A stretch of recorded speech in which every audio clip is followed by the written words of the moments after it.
Hello everyone, Scotty from Scotty Tells a Story with a tale of romance here for you on this Valentine's Day.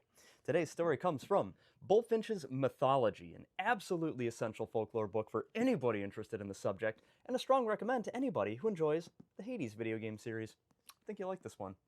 Today's story is set in ancient Greece in the kingdom of Thebes and involves the mythical king Laius and queen Jocasta, whose names just sent a shiver down the spine of anybody who now knows where this story is going. But for those of you who don't, brace yourselves. You see, an oracle has issued a prophecy surrounding the newborn baby boy to the king and queen, our prince, that he will one day rise up to slay the king and marry the queen. Just bear with me here. So the king and queen are like, nah. But they couldn't bring themselves to slay their own child, so they entrusted the task to a servant, who in turn could not bring themselves to murder a baby, so sort of just takes the baby outside of town. So far, so Emperor's New Groove. Think about it. This baby grows up to be a man who has no idea who he is, has no idea about this prophecy, but one day, on the road to Delphi, runs across King Laius going the other way. There's some sort of beef over who has the right-of-way.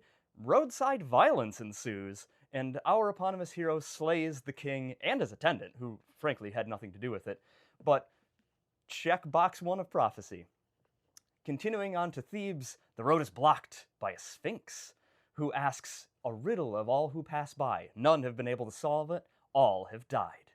But our hero, he is not afraid. So he steps up to the challenge and solves the classic Sphinx riddle: what walks on 4 legs in the morning, 2 legs during the day, and 3 legs in the evening. That, of course, being man, who crawls as a baby, in the middle of their life walks on 2 legs, and of course, in the twilight of life walks on 3 legs, the third leg being the inevitable, inescapable, collective, massive dong. What's that?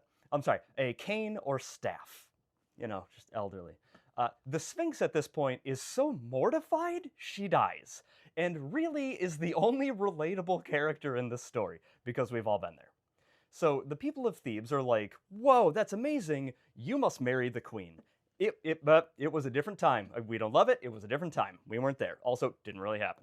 So he marries the queen, and upon learning who each other are, the queen takes her own life, and our hero, whose name is Oedipus, rips out his own eyes and wanders off into exile, where he dies. Now, before dying, the couple had several children.